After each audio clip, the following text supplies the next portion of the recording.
Hello, everybody, and welcome back to the Dual Screens podcast. I am one of your hosts, Stephen Fontana, and with me, as always, he's bringing that swagoo juice. He is Andy Asimakis. How are you, Andy? You were in my dream last night, Oh, Stephen. God. That cannot be good. You and your wife were both in my dream last night. Wow. Okay. It was weird. Okay.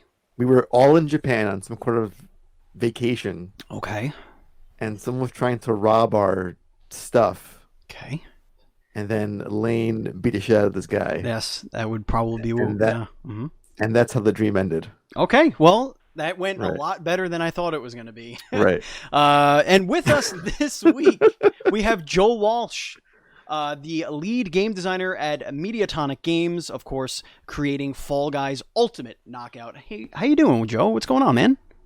Doing pretty good. It's raining here in England as usual. Oh, it's raining here too. Yeah. Oh, brilliant. Here as And then, well. yeah, just spent the whole day working on Fall Guys. Just had a playtest, which went well. So, yeah, doing good. Awesome. Yeah, we checked out Fall Guys, had a great time. I, of course, had the epic fail at the end, just missing the crown. I would have been the victor. I would have been the winner. But, of course, I go home empty-handed because that's just how it is.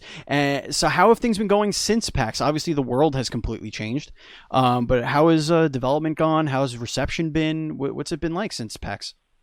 Yeah, it's been pretty crazy since PAX. Like, obviously, we're all working remotely now here in London. But it hasn't really slowed down the pace of development too much. Like, in some ways, it's been quite helpful. Like, we're used to playing the game in the studio with everybody surrounding you, and that's great and that's really fun. But that's not necessarily indicative of what the game's going to be like when the game goes live. Like, most people are going to be playing on their own, so it's meant that we've had a much more like realistic feel of like what it feels like to play Fall Guys. So that's been really helpful, and we're still charging forwards towards release. And we're really getting stuck into like the closed beta now since PAX East happened. We're doing like almost weekly playtests now with our closed beta participants, which we grab through Discord and stuff. And it's been really good to get some, unfiltered feedback from people and get stuck and start fixing stuff, start tweaking stuff based on what they've said. So yeah, it's been busy and the end's in sight, which is really exciting. But we've got a fair amount to go still. Awesome. Speaking of unfiltered, that's what this is, folks. This is the Dual Screens podcast. This is an unfiltered interview show where we bring on industry guests to discuss their latest project and their story, be it a programmer, a game designer, a director, an artist, a pixel artist, a musician, a voice actor. It doesn't matter. They all have a story to tell, and this is their podcast to do it.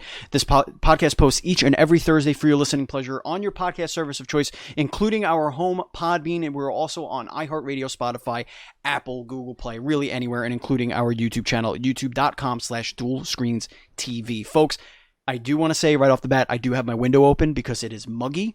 So if you do hear some cars going by, some people, I apologize, but you know what? It's the summer and it's hot, and I'm not going to apologize anymore for it. But anyway, let's get back to the show. So why don't you tell our audience, just to kind of set everybody's mind in the right direction, what is Fall Guys?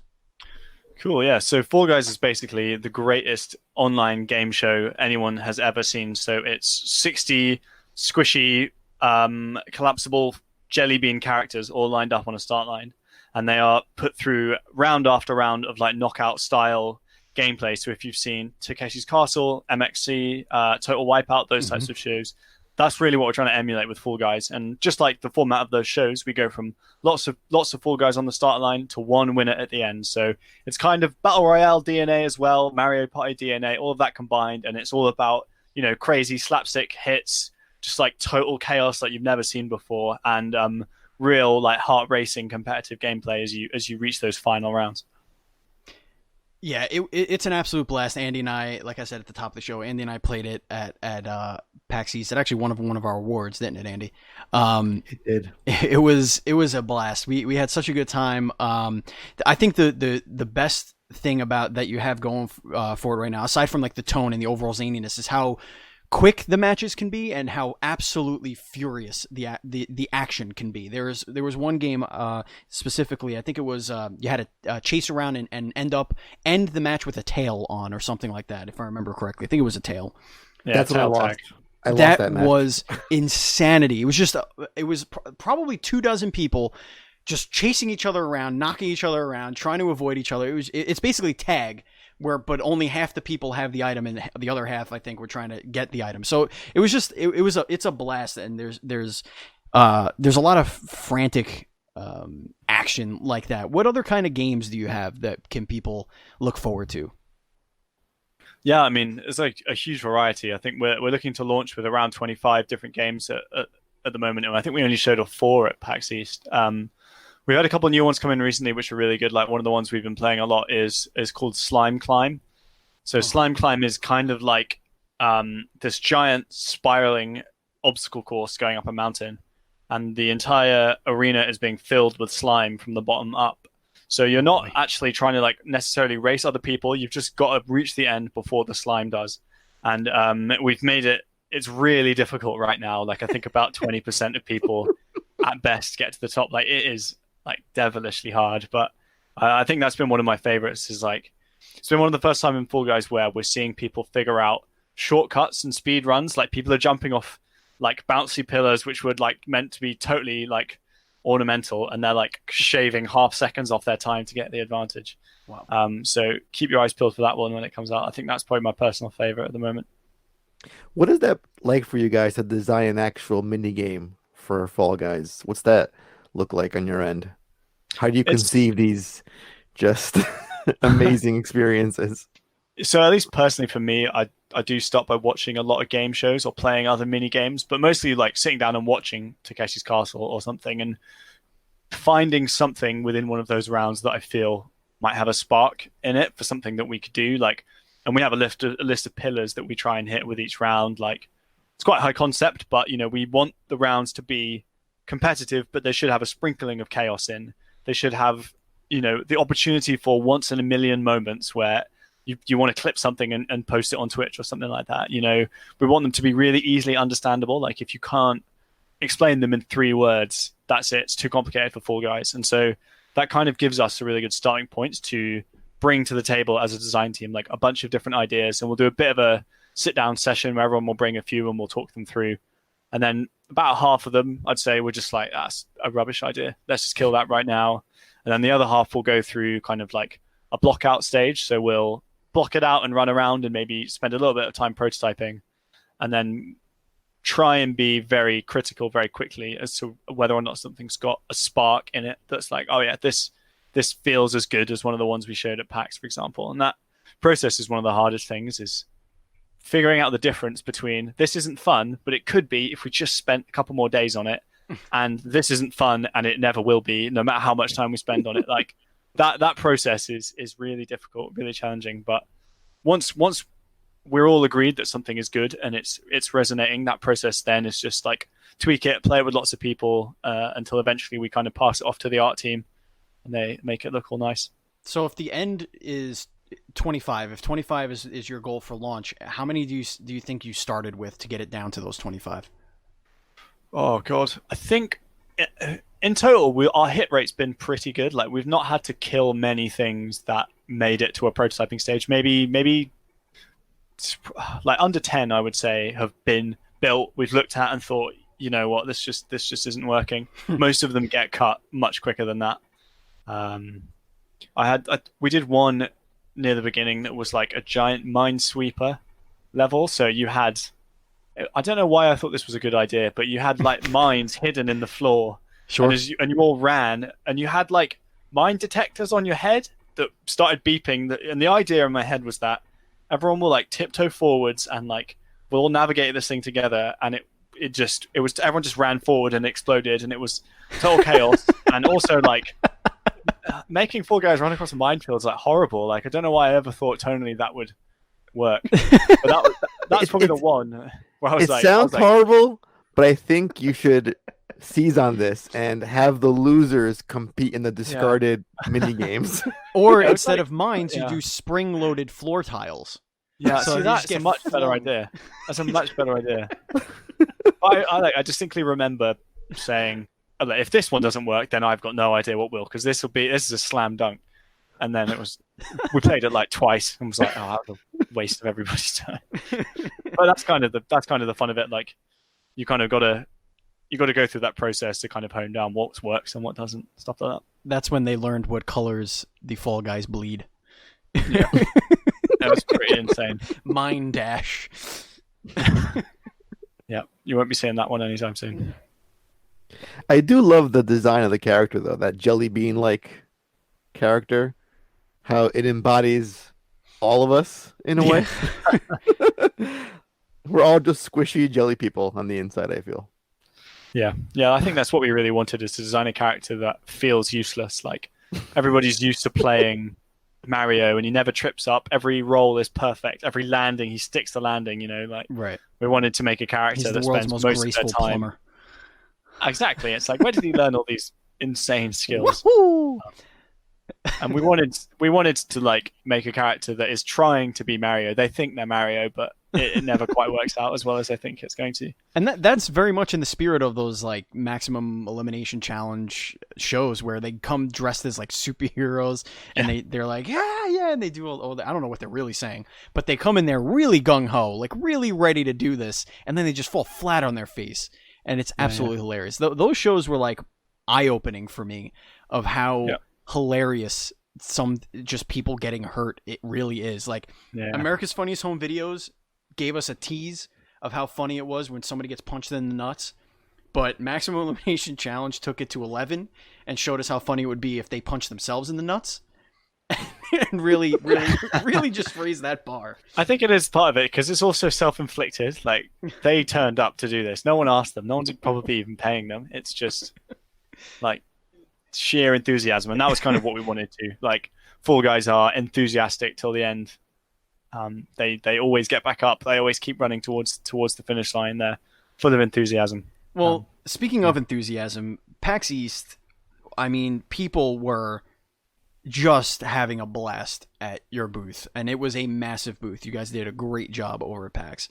I imagine that, obviously things changed. You probably wanted to get this in front of more crowds in a similar vein, and now aren't able to do that, at least for the foreseeable future. But let's rewind to PAX a little bit. What was that experience like for you? I imagine I don't think it was your first time showing a game in that, showing the game I should say in that grand scheme. But if it was, please let us know about that. Because Andy and I only go to PAX East. That's the only one that we know. But what was that like for you? What was it like to have people just like sitting there gushing, lining up, and just having a blast and being completely goofy? Yeah, I mean it's crazy. I mean, we showed it. We did PAX Australia, and that was really good. But there were a lot less game. Like PAX Australia is a lot smaller, and we kind of it went down really well there. But when you go to PAX East, that's where the big dogs are. Like it's Crazy Americans. You're really up against every big game that's being shown, and even after like having a lot of positive feedback, you open the doors for the first time and you wait for people to come in, and you stand there, and for the first 2 minutes, everybody walks by because Cyberpunk, is opening, Animal Crossing is opening, and that moment goes through your head of like, man, maybe the game just sucks. Like maybe this is all pointless. Maybe people aren't interested. And then once you get a couple people like reeled into the booth, suddenly everyone else starts watching. Everyone else, it clicks, and then there were just lines to the end. And once the lines start, I think that's when you realize like, oh no, this is working. This is really fun. And then it's honestly like the most fun thing going to those shows and showing games, because it ticks a lot of the boxes that we wanted the game to tick. Like it's a great spectator sport. You have people hanging around watching, and 100%. It's really accessible, and you get kids, families, people who don't usually play games, all really enjoying it, as well as people who are hyper competitive. They got their mixer jackets on. They're here to play esport games. Like you get a real mix, and that was really fun as well. That was really pleasing to see. I'm sorry. Go ahead, Andy. No, and you have that awesome like gold foam crown as a reward when you beat the actual game. So that's great incentive to get anyone to go on that line. Yeah. So I do want to ask a little bit about the actual game itself, like just as a consumer and somebody who is looking forward to this. Are you able to have like online lobbies where you could have all of your friends on a friends list join so that you could all go into a same game, or are you worried about people like throwing games for people or cheating or something like that? Because the way I envision this is like, hey, I'm gonna stream Fall Guys tonight, anybody who wants to join our lobby, here's like whatever, or come friend me, add me, we'll all get in a game together, we'll all laugh. while also playing with, because obviously it's a lot of players, so you may not be able to fill all of those players. Can you speak a little bit about that, how that's going to work? Yeah, so I think for launch, like there's a couple of things. Like firstly, you're right that we have to be really careful that if someone and 16 of their friends, they all go matchmake together, there's a lot of sway those people have in how this game could go, and we have to kind of prepare for the worst slightly in that like those 16 people just go and barricade an entire area and ruin the experience for the other 44 people Right. who matchmade. So you'll be able to go in with like teams of 4 into matchmaking. You can play up with your friends, but only one of you will win at the end. So at some point you're going to have to turn on your friends. But we are talking like a lot like today even about how can we get streamers streaming the game with their fans in a way that doesn't risk the experience for other people, but also doesn't drive our server costs through the roof. Right. So we're looking at the moment of ways we can do that, because I think Fall Guys just has huge potential for streaming. So the sooner we can find ways for streamers to play with their communities, the better, I think. Yeah, I mean that's instantly what I started thinking about is, I'm as a streamer, we have a channel, twitch.tv/dualscreenstreams. I have a channel. Don't worry, I'll plug it later. Wink, wink. Wink, wink. But yeah, like that's one of the things I think of is just like sitting there watching a community play and laugh and just, beat the hell out of each other, be really competitive. Is it possible to like, have you looked at maybe scaling the games back to be playable by like say 24 players, or something like that? Like, was that something that you guys were mulling around, or is it just you're kind of sticking to the scale? Yeah, I mean, so the way it works is that each round that we make is tailored to a certain amount of people. So when you play one of the giant gauntlet levels, they work best at between like 30 and 60 people. Okay. If you play Slime Climb, the one I mentioned earlier, that's like, it's really sings at about 10 to 20 because it's a bit more narrow. And so because each round is tailored to a certain amount of people, we have quite a lot of flexibility with where we start, because if you only have 30 people, we can start you at a 30-person round and you can just play through those rounds there. But we have to be a little bit careful because obviously we have less rounds later on, so we need to make sure that there's still enough content. So there are some things we need diversity, in other words. Like chance for that. There are things we need to figure out, but it's not impossible, and I think there are definitely ways for us to solve it. But we're not a huge team, and at a certain point, we kind of need to like pick a set of features. Like I remember it was like one of the guys from Bungie made this analogy that I thought was great. It was like making a game is like being on a runway in a plane that is too heavy, and you have to throw things off the plane as you go. Otherwise, that plane is never going to take off, and it's going to crash. And so it's a very good analogy, because it's what it feels like about when you're 6 months out from launch and you realize this plane is too heavy. You've got to start throwing things out the back. And unfortunately, some of the stuff around sort of custom game streaming and custom lobbies and stuff is one of those things where it's like, we'll come back around and pick this up later, but right now we need to get this thing off the ground. It's definitely doable for sure. It's just a matter of manpower and time until we get it working. And unfortunately for Bungie, Andy, they threw out almost everything when they launched Destiny 1 and 2. Right. That plane was completely empty. I mean, the plane still took off, but the plane, oh boy, did the plane take off. Got plenty of people to, I guess, look at the plane and, but boy. Go ahead, Andy. I know I was cutting you off. That's okay. I want to ask, how did you guys end up? Yeah, you had to. You just had to. So you're working with Devolver Digital on this game. They're the publisher. What was that conversation like between the both of you? Yeah, so we've known Devolver for a while at Mediatonic. We did. They published a game called Foul Play way back in the day, which was an Xbox Live Arcade title they picked up, which is that was kind of where like the relationship started. And then we also did the Hatoful Boyfriend HD remake. If you guys have played that, it's a pigeon dating simulator. That is, Joe, every game night in my house when my friends come over, we always play that game. Oh my god, that's cool. Because we're deprived, sick individuals. Yeah. So that was kind of, we built up this relationship with Devolver, and that kind of means that we talked about doing another game together, and we kind of said, like, if we come up with anything that we think you'd like, you've got first dibs. And so we basically, Devolver as well, they don't really like presentations. They don't really like PowerPoints. They don't really like reading. They just like you to pitch them stuff quickly and get them excited about stuff. And I think Fall Guys was very quick. We basically showed them a bunch of GIFs of Takeshi's Castle and MXC, and we're like, this, but a game. And they were like, sweet, let's make it. And like, I'm not joking. It wasn't really much more complicated than that to get Devolver on board. And they're a great publisher to work with because they have faith in their developers. They basically say, look, we want you guys make games. We publish games. We'll like champion you, but we're not going to come in here and tell you how the game needs to be made. We're not going to dictate what features need to be in or need to be out. Like, they have feedback on stuff occasionally, but they empower you as a developer to like make the right calls. And they're the best publisher I've ever worked with for sure. Really, really good. Can you give an example of like what kind of feedback they do give? Because we've heard this from multiple developers. We hear this all the time, how great they are. We want to get them on the show at some point and, pick their brains as well. But like, what kind of feedback does a Devolver give about games? Yeah, so a lot of the Devolver, I think, like when you look at their back catalog of games, they have a history of publishing games with really great game feel.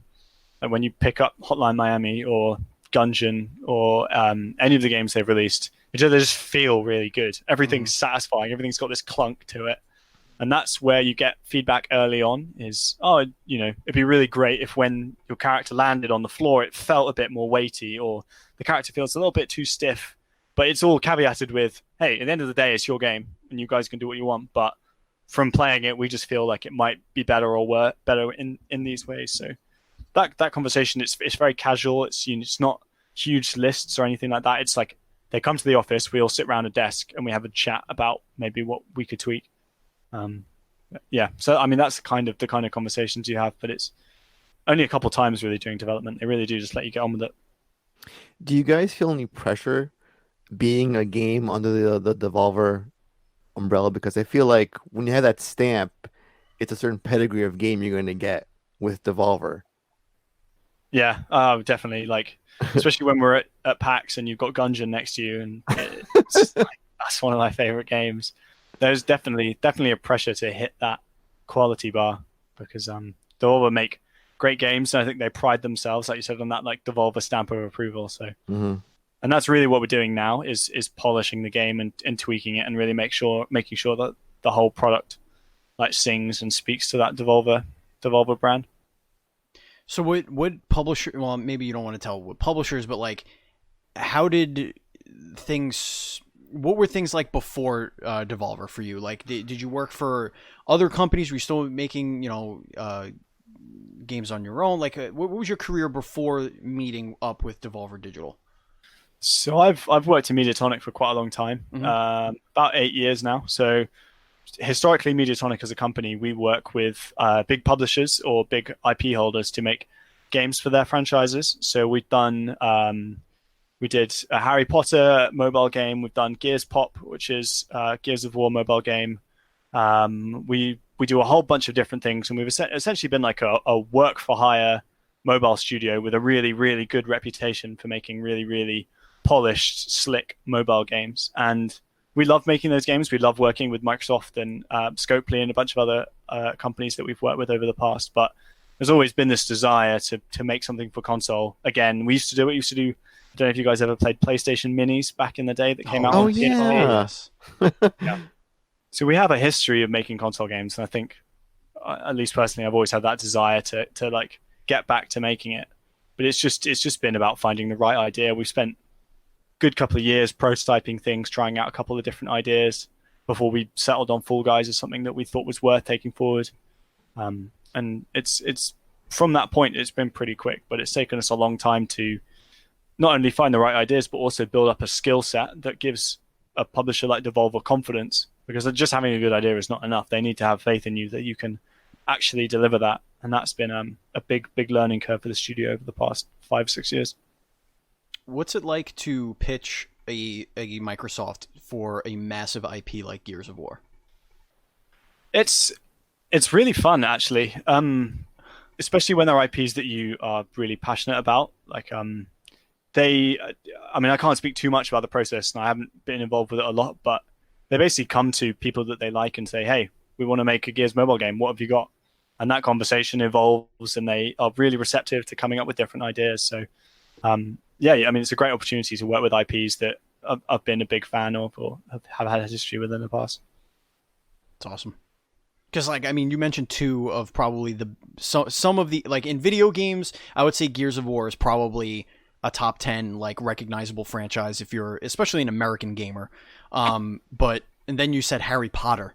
Like, I can't even think of a bigger IP, like, you know, top 10 IP in the globe. So I feel like that's pretty remarkable that you were able to just land those. So kudos to you guys. Congratulations. That's pretty cool. Yeah, it makes you wonder, like, I feel those would be, like, really guarded IPs, like, just treat them with care and don't, like, mess it up too much, like, of what you're doing exactly. Like, what is your vision here with our IP that you're doing? It's the game, but it's pop figures. Sold. Yeah. Love it. Go with it. And that's a double license. You also had to deal that's with the true, pop stuff, and, like, but God, pop, I feel like would give anybody. I feel like they would just be like, "What do you do? What are you doing? What do you got? You drew a drawing in 3rd grade? Let's make a pop of it. Bring it. Bring If it it over sells here." more of these pop figures, we're all about it. We got so much vinyl over here. We don't know what to do with. If we could do Fall Guys pop figures, I'd be very happy. Oh, absolutely! has to You know happen. that's gonna happen. That's absolutely gonna happen. Cool. Waiting for the call now. I mean, you have the contact with Gears Pop. It's all there. It's all waiting to You know go. what would be cool for Fall Guys would be, you know, remember those little those bean, like, they were like little monster bean things that they were weighted, so like if you rolled it they would roll end over end. Do you remember those little what were those called? They were like, I think they still make them, but they would be like little pill shaped things. They would look like little beans, and you can, like, shake them up and they would roll and they battle, and, like, they would fly around and hop around. You can make a Fall Guys playset where you get these little beans and you roll them down a track, and you could like race them to, like, go through. The possibilities are endless here. Okay, Fall Guys is going to be huge. Yeah, it reminds me, you know, I can't remember who it was. Was it George Lucas who was like, just give me like 0.1% of the merch rights for Star Wars, don't pay me, and now he's a billionaire. Yeah, I've been tempted to do the same, like, don't pay me, Fall Guys, I just want the merch, just give me the merch rights. Could do a whole, like, a There's jelly so bean. much you could do. Yeah, A jelly bean thing absolutely. with that. Yeah. Little squishy plushes that you could chuck at your brother and sister. I mean, the possibilities here, like, honestly. So when you're, I want to get back to Fall Guys. When you're designing games, because one of the things that stood out to me was how you kept it very simple. You kept not just the game's concept of, you know, point A, point B, but you also kept the control scheme very, very simple. I feel like it's something that really anybody could pick up and learn in a few minutes.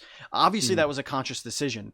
Was it always that way? Was it something that you worked toward making it that way? Or did you say from the very beginning, hey, however many games we make, these are the buttons we're using. This is how simple it has to be. Figure it out from there. Yeah. No, it's basically from day one of our, like, main tenets of the game was that this game has to be something that anybody could enter, because it has to fulfill the brief of being a game show. That's what makes game shows great, is that you get these horrifically unfit people standing on the start line thinking they got a chance to win, and we felt like it was important that Fall Guys followed that same ethos.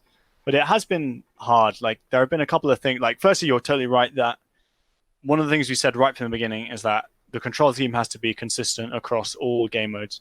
We can't suddenly add a glide button. We can't add a dodge roll for certain levels. The Fall Guy is the Fall Guy is the Fall Guy, and we have to find a balance between simplicity but also depth, to the point where there's no point just making the character do nothing, because we're going to run out of ideas for levels really, really quickly. So that was why it was important to have a grab in there, because that opens up a lot of different gameplay opportunities. The other big thing that was really hard was camera control. We went back and forth on that quite a lot, because I was vehement for a long time that we would have no camera control in Fall Guys, because you watch some people play dual analog games and they spend their whole time looking at the ceiling, spinning around, and they just can't get it. Like, my dad will never be able to play Halo because he can't do first person dual analog stuff. But we found during development, this was like, we were probably about a year into development, we found that, like, designing levels with no camera control is really hard if you want to do an arena, because you can't go behind anything, so you can't have big structures in the middle. So everything became this coliseum where everything had to be around the sides and the middle had to be kind of empty. And it was getting very, very difficult to design decent levels because we just kept hitting these restrictions. And so we ended up softening that accessibility pillar to have camera control, but no level should rely on camera. There should never be a level where if you don't move the camera, you won't know what to do and you might get eliminated.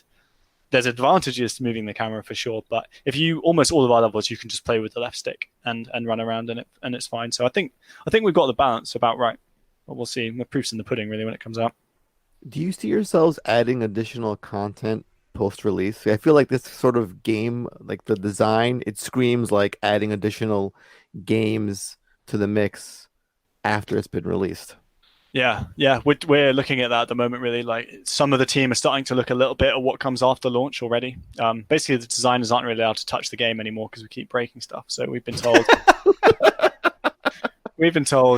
just look at what's next. Don't break the game. So, well, me specifically.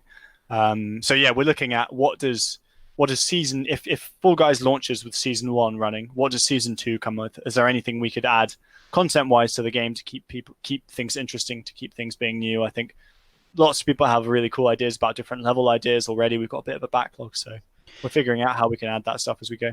So I have Go ahead, Andy. No, say like a community, like a contest, like design a mini game for Fall Guys would be a good idea.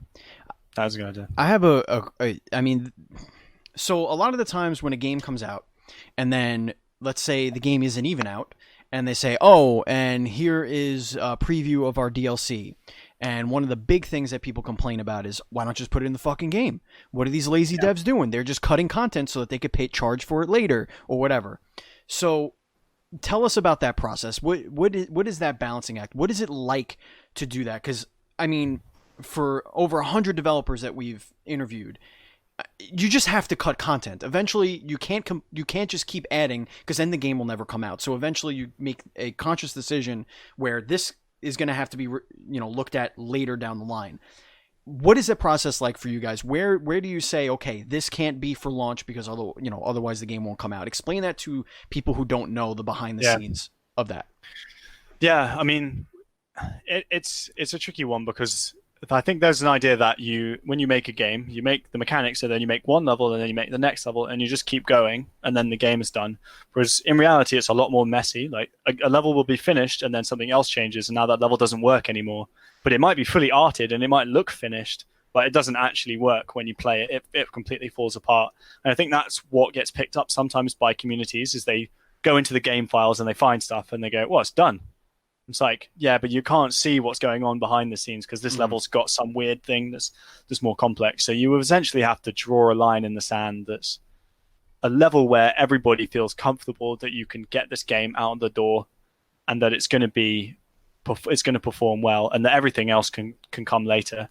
And those conversations can be really hard because there are levels that people feel very passionately about, need to be in the game for launch, but we have to just say it's a great level, we love it, but it's too complicated. We're going to be bug fixing this level for weeks when we could spend all of that time and make the other 25 levels better. Which one would you rather pick? And so it becomes a kind of compromise there.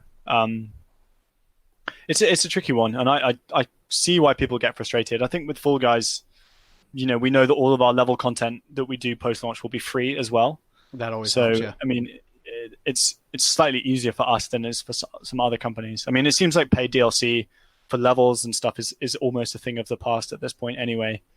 But it's a tricky process. But a couple of months before launch, you really do have to start reining back content creation, because it becomes easier and easier to break things the more complex the game gets, and things that seem simple can have disastrous effects for the game. Like a classic phrase is, it's just a UI tweak. Like, I'm just making this smaller. I'm not touching anything else. And then it's just this domino effect of like, oh, because you committed that, someone else was working on this other big feature that used that reference, and suddenly a whole thing is conflicted. Like it really snowballs very quickly. So you have to be pretty disciplined. I was thinking more like, what if the slime was lava? What would that do? What if all the Fall Guys now had bones that we can see? What if we gave them a third leg? Yeah, that's the slime. The slime level was called Floor is Lava for 6 months. There you go. And then we looked at it and we're like, it's not lava though, is it? And I was like, yeah, well, okay, we should probably rename it. But that whole level started with Floor is Lava's fun. That's like a game kids play that's explained in 3 words. That how can we take that and make it into a game? And that one took a while, but eventually Slime Climb sort of blossomed out of it. So when can we expect to play this masterpiece, Joe? Soon, summer. I mean, the good thing right now is like if you go onto our Twitter and get involved in the closed beta playtests, we're starting to open the playtests up to more regions outside of the EU at the moment. So you can play the game really soon if you get on the closed beta list for sure. We're not announcing the release date quite yet, but I'm sure you'll hear something pretty soon as to what it's going to be. All right, because summer is like already kind of here. Just saying. Get warm. Yeah, it's starting to get warm. Yeah, I agree. All right, so where can everybody, before we get into our final segment here of rapid fire questions, where could everybody sign? Like, what is the Twitter? Where could everybody sign up for something like that? Where can they follow the game very closely? Sure, it's the best place to go is at Fall Guys Game on Twitter. From there, you can find links to our Discord. Is the best place to check things out. Once you found that, then you can get on the Discord. You can start talking about Fall Guys and get involved with the closed betas. And then we're coming out on PS4 and on PC summer this year. Will PS4 and PC talk to each other? Is it going to be crossplay, or is it going to be on their own little ecosystems? To begin with, we're not going to have crossplay, but we're definitely something we want to add as soon as possible, really. So we hear it a lot. People really want crossplay these days. More importantly, if I buy the PS4 version, do I get the PS5 version with its 8K graphics and 120 FPS? Oh, we haven't even started thinking about PS5 yet. We're Try monitor support.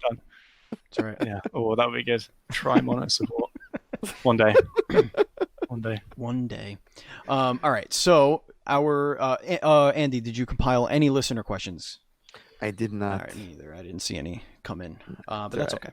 All right, so now we have a little segment that we like to do. It's fun. It's very off the cuff. Andy and I are just going to ask you a bunch of rapid fire questions, and you give the answer that comes to the top of your head. It's very silly. It's very simple, but we want to get to know you a little bit better. That's all. That's all this is about. All right. So right, Andy, I'm ready. I'm going to start us off with one of our kickoff questions. One of the questions we love to ask. Yes, Pineapple on pizza, yes or no? Oh, yes. It's delicious. Yeah, it is. What is something you can't do? Oh, I can't do crow. I was trying to do some yoga in the house this morning. I can't do crow pose to save my life. Useless. What is the worst thing you can do? The worst thing I can do. What is not like as a person? What is the most useless thing that you are good at? Right. Like something you're really good at that you're just like, why am I good at this? I got really good at football keepy ups over this quarantine break. I've been out in the garden for like 2 hours a day, and I'm really good at them. What is this now to us Americans that football means something completely different? So soccer, like juggling, juggling. So like when you're just tapping like the ball to and from in your head and all that fun stuff. Yeah, I got really good at that, and it's totally useless when you actually play. Can you do some silly tricks? Yeah, I can do around the world. I've been learning around the world recently. That's awesome. It's as good as it sounds. If it's half as good as what the yo-yo around the world is, you got something impressive there, sir. Yeah. No, that's a useful talent to have. That's great. Yo-yo? Would you rather Yo-yo around the world? Yeah. Yeah, of course. Yeah. Batman uses yo-yos to tie up bad guys all the time. Hey, so did Mikey in Turtles 2. Mm-hmm. He did it around the world. Yes, Or was it Donnie? I think it was Donnie. Anyway. Yeah, it was Donnie. Would you rather have the power of flight or invisibility? Oh, yeah, flight, definitely. Now, you were very, very quick on that, and there's got to be a reason. What's your reason for that? Yeah, very fast. I think so. I think that invisibility, ultimately, people who want to be invisible want to know what people are saying about them behind their backs. So that's truly what that means when people say, I want to be invisible, because that's all anybody's ever going to do with it. And I don't think anyone actually wants to know what people say behind their backs. It's only going to lead to pain, whereas flight is infinitely more fun. What is the worst thing you've heard somebody talk about you behind your back? What is the worst thing you've heard somebody say behind your back? I guess I've never heard it because it was behind my back, but like you caught him red-handed, like ha ha. I think I've heard people say that I talk too loud. I have my voice travels a lot. I've heard that in the loud background talker. before. Yeah. We're gonna have to turn the volumes down on this podcast probably. If you could raid one person's closet, who would it be? That's a good question. Ooh.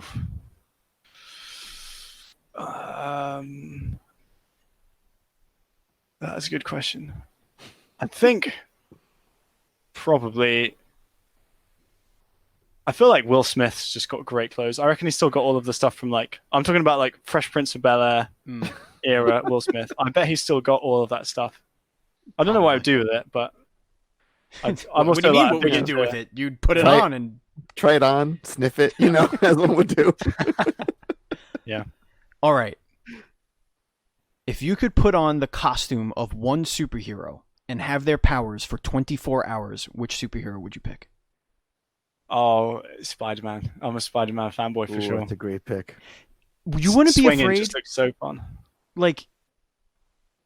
I always think about that, and I'm like, if I was Spider-Man, I would be scared shitless to swing my web like that. Just free, just gives me the heebie-jeebies just thinking about it. But I guess his powers are that he's fearless. So, or without those, I don't know, whatever. You can sense when you smack into a building, I would imagine. Yeah, right? Isn't that part of it? You're not getting rid of the Steven part of the Spider-Man equation. That's the problem. I don't become Peter Just Parker. I'm the me. crippling anxiety. I don't know how to make web, so maybe I don't have web unless it's Tobey Maguire Spider-Man universe, Sam Raimi or whatever the hell his name is. Then I get that organic web. But I mean, I'd really just be Spider-Man without the web at that point. I guess climbing would be cool. Yeah, you still get that. You still get you just be a wrestler, I think, Steven. That's yes. I would be a wrestler for 24 straight hours. You just be a Let's wrestler. go. You'd be like, fuck solving crime. Yeah.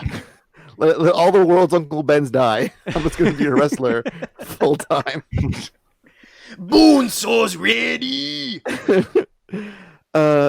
Joe, what are you most enchanted by? Enchanted by? Alex Honnold. Do you know who Alex Honnold is? I don't. Oh my god. Expound. Okay. Have you seen Free Solo, the documentary about that climber?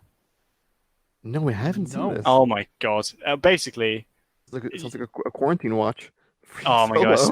Basically, it's about this guy, Alex Honnold, who climbs up this 3,000 foot, El Capitan in Yosemite. He climbs up that with no ropes. And it is truly, I'm getting sweaty palms just thinking about it. Oh my god. He does the entire thing with no ropes, and everything about him, he's just so cool. I'm enchanted by Alex Honnold for sure. Wow. What fascinating American game show would you want to be a participant on?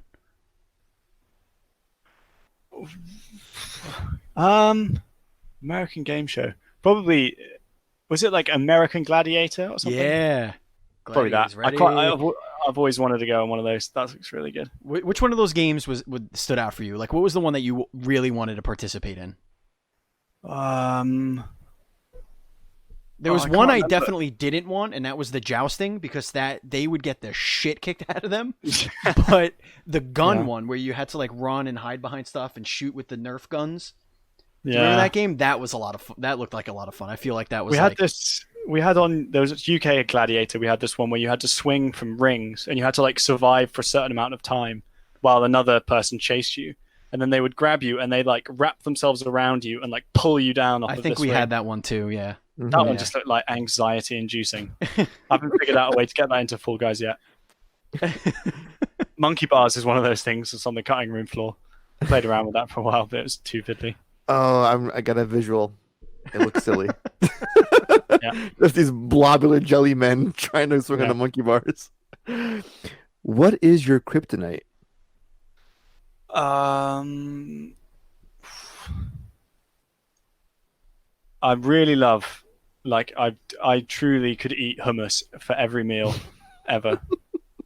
That's your weakness. It's like, Oh my god, so good. give me I all think the I've had rights it- to Fall Guys. Here's some hummus.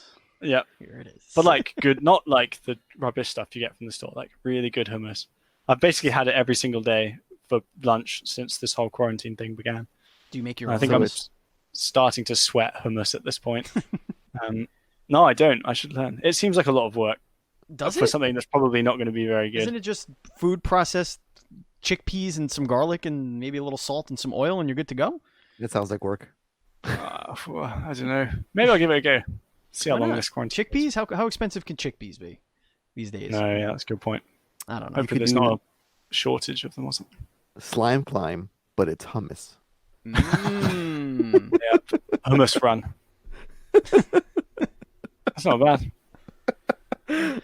So, which supervillain would you want to be your arch nemesis the least?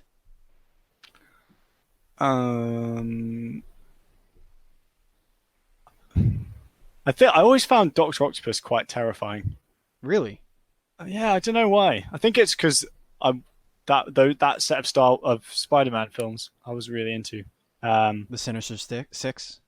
Yeah. Yeah. Just something about those metal. Every time I see Spider-Man get pinned to the wall by one of those metal things, that just looks absolutely horrible.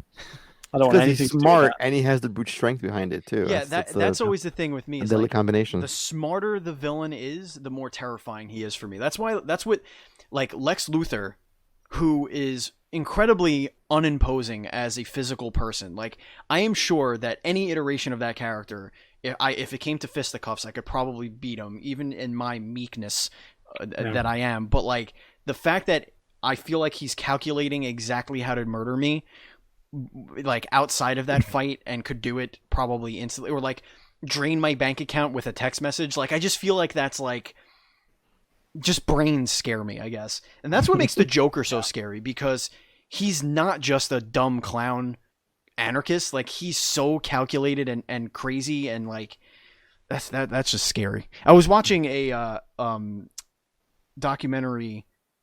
I forget if it was on Netflix or what, but it was a Jeffrey Dahmer thing, and how he just was killing people for years and years and years, and then started eating them, and then like would drug them, and like it's like how does that brain function day to day? That is the type of villain I don't want anywhere. I would want the simplest, like, give me Rhino any day of the week.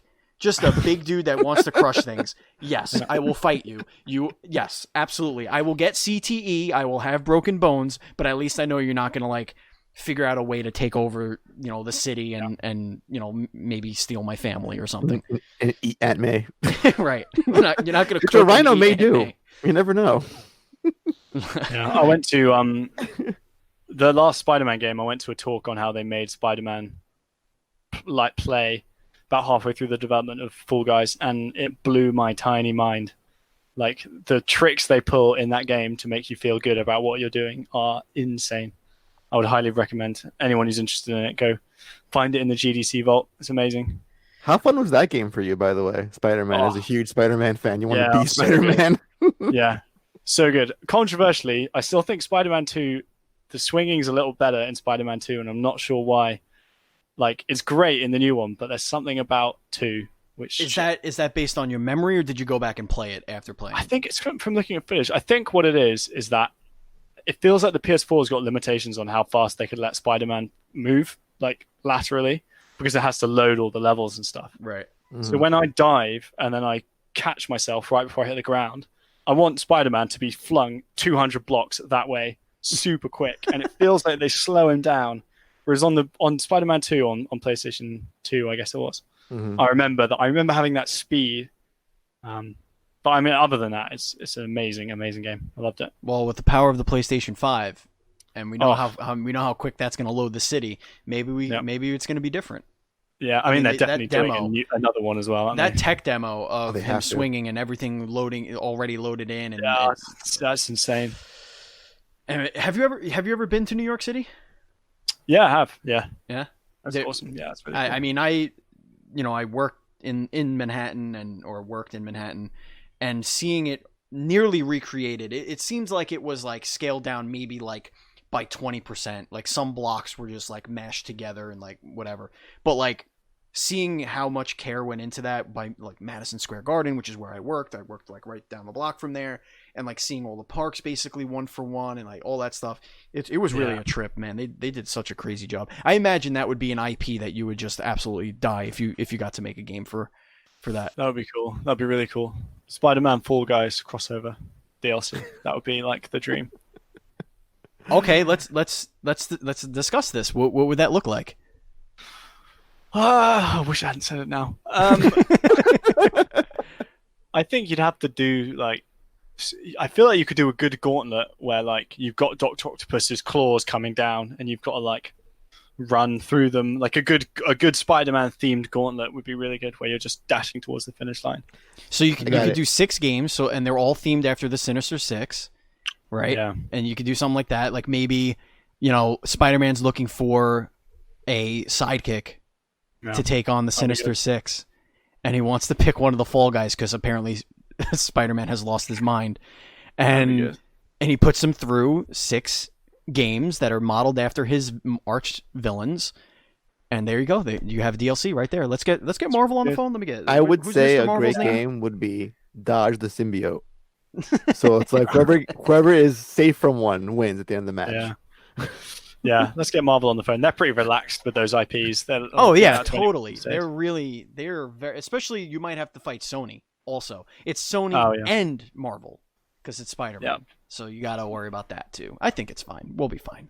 Andy, why don't you hit us up with the final question? The final. Well, I want to ask him one last would you rather question. Okay. It's and then very I'll hit him with apropos the of our final. conversation. Okay, fair enough. Would you rather be trapped in a small room with 10,000 tarantulas for 10 minutes, or eat 10 tarantulas for 10 minutes? What? The first one, definitely the first one. Mm-hmm. I'm not too scared of spiders, so I think I would. I think, Joe, you'd hope that one would bite you and you get some sort of powers from it. There's no tarantula, man. That's 10,000 chances. Hey, you never know. You'd be the first. That's pretty 1 in 10,000 chance. That's good odds. You look visibly distressed by that. I'm trying to think because, like, how would you move in a room of 10,000 tarantulas? Like, every step you take would be a crunch. Mm-hmm. And death. That's one less tarantula to worry about. But you might anger the others. I know. They would send distress signals, and it would be murder. They would kill you. They would easily kill you. They would easily overpower you and kill you and eat your flesh. There's 10,000 of them. So you'd rather eat for 10 minutes straight tarantulas? I mean, what you're saying? I can't even eat crabs and lobster. Like, I can't even get myself to do that. So I don't even know. Like, I would... Death. Death would be my option. I would say no. Is there a thank knife? you. Can I slit my throat in this room? Final question. Our ceremonial final question. Our traditional final question. Very important question. With everything going on, there are like 5 really important questions to ask in this life, but we're going to get rid of 4 of them. We're going to ask you only the most important one. And that is Andy or Steve? Andy. Mm-hmm. That was fast. Mm-hmm. Yeah, that was a little too fast. That was really fast. That was a little too fast. I'm not going to lie. That was a little bit too quick. A little too quick on the draw there, Joe. A little too quick. Yeah, not going to say I'm insulted. It was a little quick. All right? Ladies and gentlemen, that's going to bring us towards the end here. The Dual Screens podcast, like I said, posts each and every Thursday. For your listening pleasure, thank you so much. On this very same feed, we do have other shows. We have the Dual Screens Games Cast, in which we discuss video game news.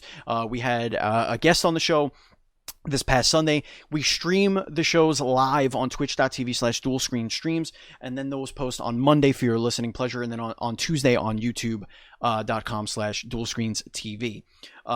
This show, Dual Screens Podcast, posts the same day, audio and video on YouTube as well. We're also doing seasonal shows, which, Andy, I got our guest for Dual Screens Versus. I'm excited. And it's either going to happen tonight or tomorrow night. I'm excited. Do you know who our guest is? I don't. This is all news to me. It is none other then your boy, Then, Snowbike Mike. holy He's coming on. shit. He's coming on. The hype is real. The hype This is real. it, boys. It's going to be fantastic. Folks, if you're listening to this podcast on Apple Podcast, please do us a favor and leave us a review. It helps the show tremendously. It gets us in front of more eyeballs. It brings the visibility up. So if you could do that, that would be great. And if you want to support us on Patreon, you could do so by going to patreon.com/NDS podcast, just like our Patreon producer, Colton, the apprentice Nestler, who does not have a child yet and is asking us to give him our energy so that his wife can go into labor because they are dying for this baby to come out. So, Colton, we love you very much. Thank you for supporting us, and we cannot wait to meet your little one. We can't continue to grow without all of your support out there. So, literally, just $1 gets you a bonus episode every month. It gets you into our VIP Discord, which hopefully Joe will join us. I'll send you an invite if you want to join. No problem, Joe. If you don't want to, no problem. But we have indie dev guests. We have we're in there. We're always chatting with each other, coming up with show ideas, topics. We have a mailbag section where you can ask questions to our guests and to the shows. It's really a lot of fun. We have community game nights and stuff like that. So it's a really great community, and it's exclusive to our Patreon supporters. And throughout all of this whole, probably to the end of the year, to be honest with you, anybody that does join and then can't support us financially afterward, we're going to keep you in our Discord as a thank you. But we understand that, with COVID-19 and all the stuff going on right now, that money might be tight. But once you're in for at least the end of the year. So, because we want you to have a safe place to come, hang out, talk, judgment free, and just be with a bunch of friends. So we do appreciate that. If you want to join our Facebook group, we're facebook.com/groups/DS podcast. You could also find our dual screens page at facebook.com /dualscreens.com, DOTCOM. If you want to follow us on Twitter, we're at NDS Podcast. I'm at Batchild27. Andy is at Pants Guy. And one more time, Joe, tell everybody where they could find everything about you, about the studio, about Fall Guys, about everything. Cool, awesome. So if you follow at Fall Guys Game on Twitter, you can find our Discord on there. That's where we're posting all the news. That's how you can get access to our closed beta playtests that are ongoing. So come check us out. Wishlist us on Steam as well. That really helps. And we're coming out again, PS4 and PC, summer this year. Very exciting. Very, very, very, very exciting. And when do you anticipate having another round of signups, like outside of the EU and all that stuff for the beta? As soon as possible, really. We're going to be opening that up within a matter of days, I would imagine, to US and stuff like that. Really that exciting. Would be awesome. Well, Joe, it was an absolute pleasure having you. We appreciate you taking your time out of your day and telling everybody about the game and just chatting with us about video games. You're a good one. We like you very much, and you're always welcome on the show. Maybe after the game does come out and you want to go around and promote it a little bit more, you're always welcome on the show. Yeah, absolutely. I'll get you guys in the next closed beta as well. So some awesome. Yeah, that'd be great. Hell that'd yeah. Be awesome. Are you allowed to stream the beta, or are you keeping that? Not yet, but okay. Soon. Cool. Awesome. Well, thank you again. Thank you to our contributors. Our theme song, Retro Chatters by Bradley Parsons at Train Sound Studio. Thank you, Andrew Douglas, for our cartoon art. And thank you, Matt Murray, for our overlays and our logos. Thank you so much, everybody. That's going to do it for the show. Andy, is there anything you want to tell the kids before we go? Just stay safe and be awesome, people. That's really it. Yes. Yeah. Thank you, Andy. Thank you, Joe. Thank you, listeners. And as always, please be excellent to each other.